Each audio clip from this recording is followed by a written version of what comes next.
É bom quando a gente vê empenho e senso de oportunidade, além de domínio tecnológico, na questão da acessibilidade, da inclusão, da viabilização da vida segura, decente, para qualquer pessoa, seja ela idosa, com ou sem deficiência, doente ou coisa assim.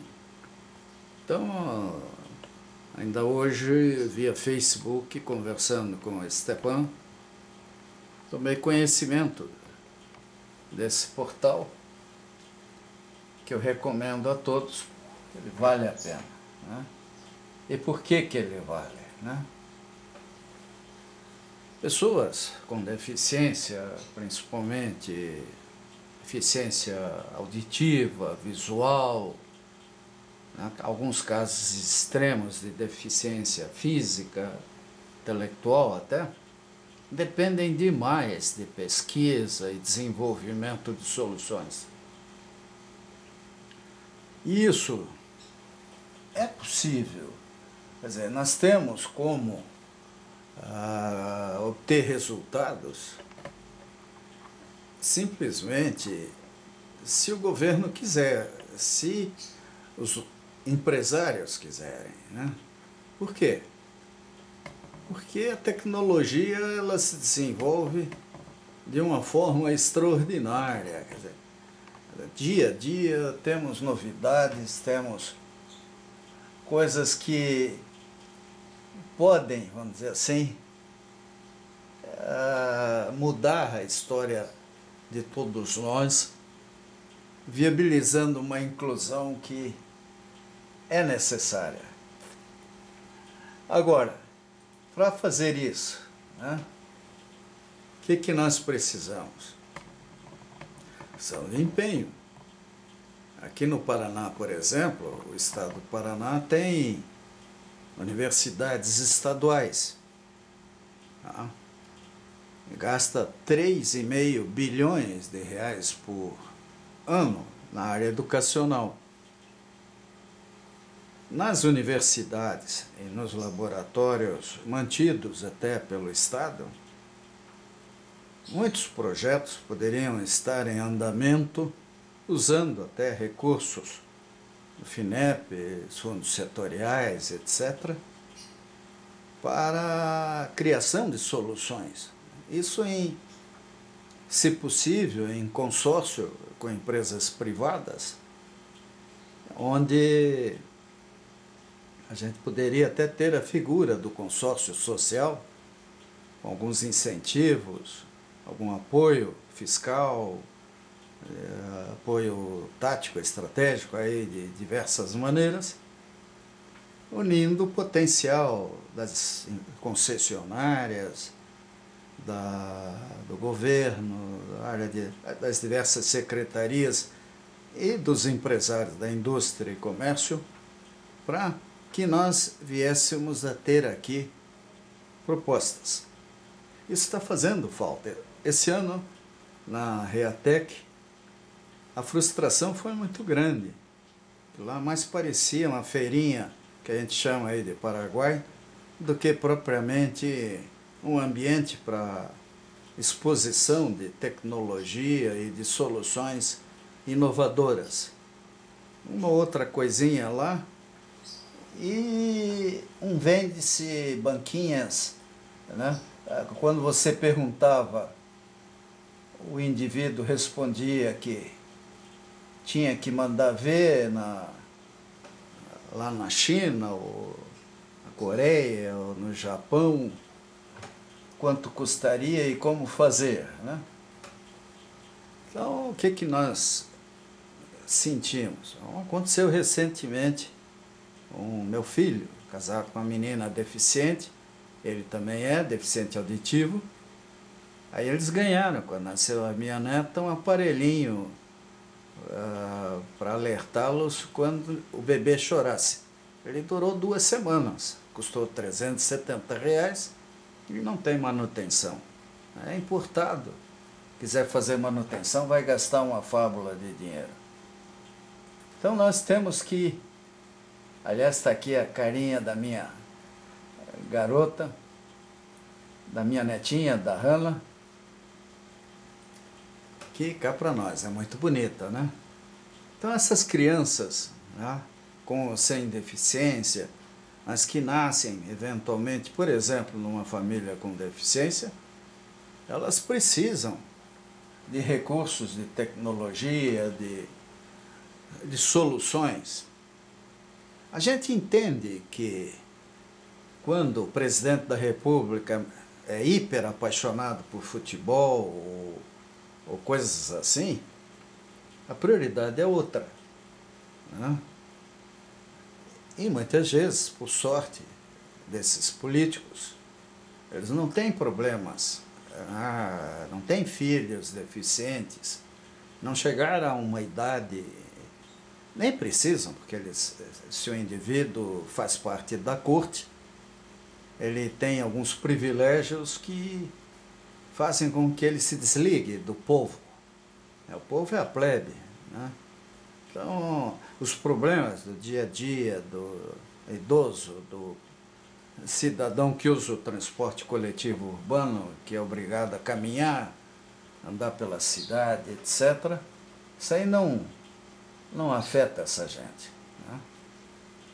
Agora, isso poderia mudar até por decreto, né? É o caso de virmos a ter universidades dedicadas a pessoas com deficiência, né? Onde do reitor ao porteiro, todos fossem, se possível, pessoas com deficiência, né? Dentro de um ambiente onde a inclusão seria da pessoa, vamos dizer, fora desse universo.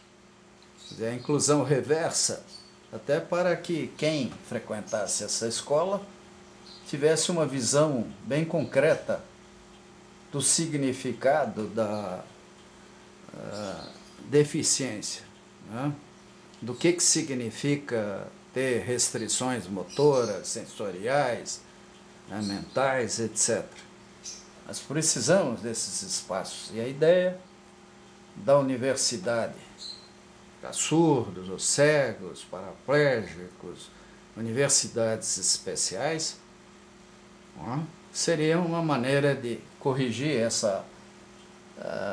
vamos dizer, essa perversidade que a gente sente no Brasil. Até porque nós temos que repensar, né, coisas tais como a formação do engenheiro, né, o que é um engenheiro eletricista, ou mecatrônica, ou civil, sei lá o quê.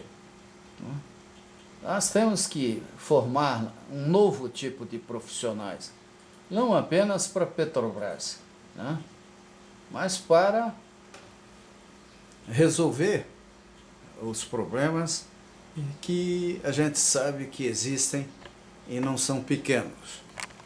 Então, que o sonho da gente é ver, né, quem sabe, através de um esforço da união de todos e um trabalho mais agressivo até por parte das pessoas com deficiência, dos idosos, das pessoas com doenças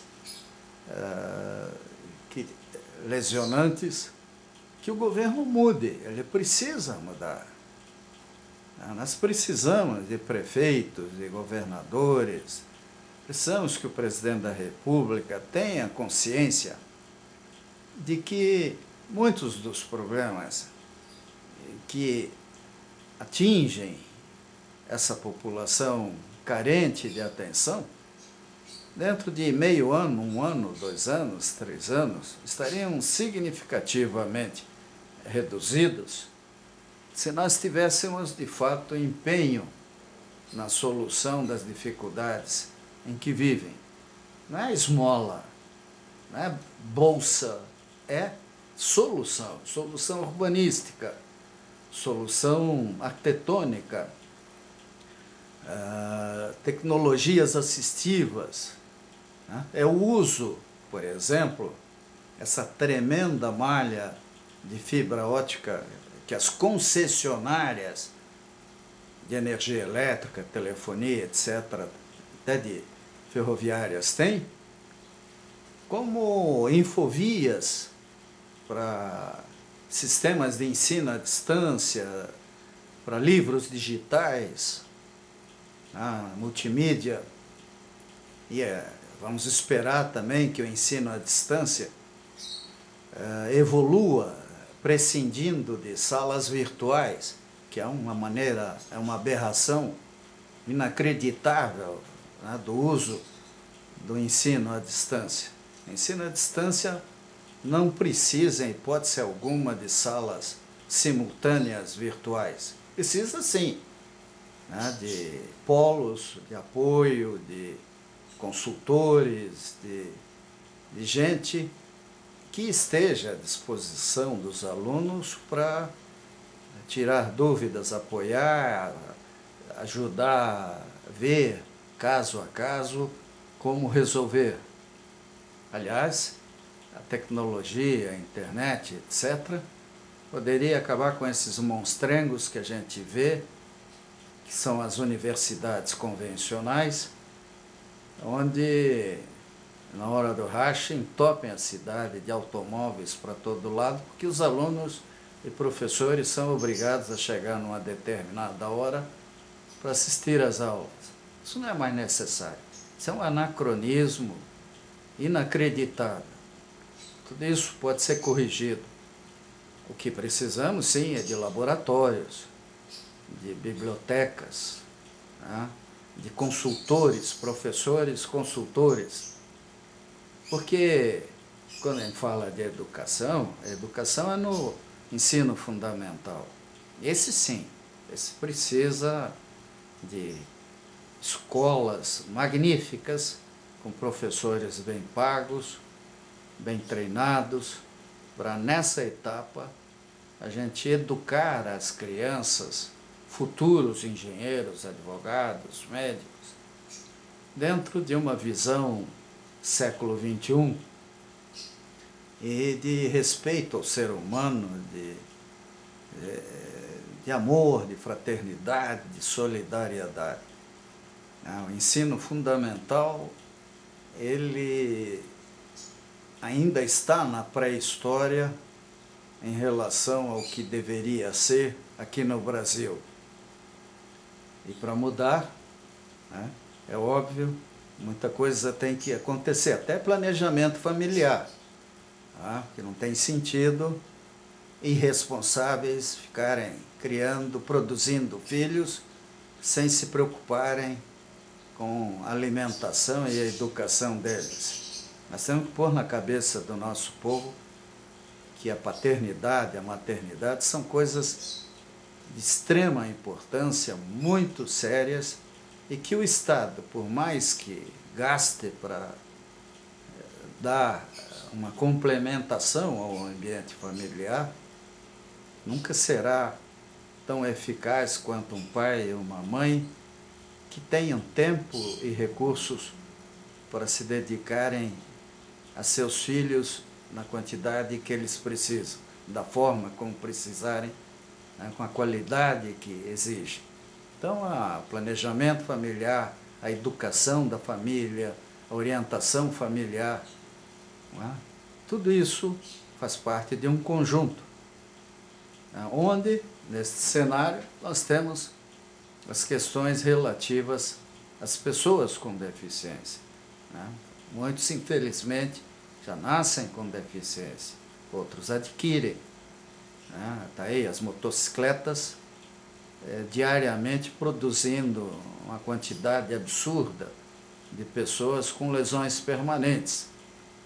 Em vez de estimular o uso de microautomóveis, o governo estimula o uso de motocicletas, onde não existe airbag, cinto de segurança, onde um motoqueiro, no meio de uma cidade, é vítima fácil de um acidente grave.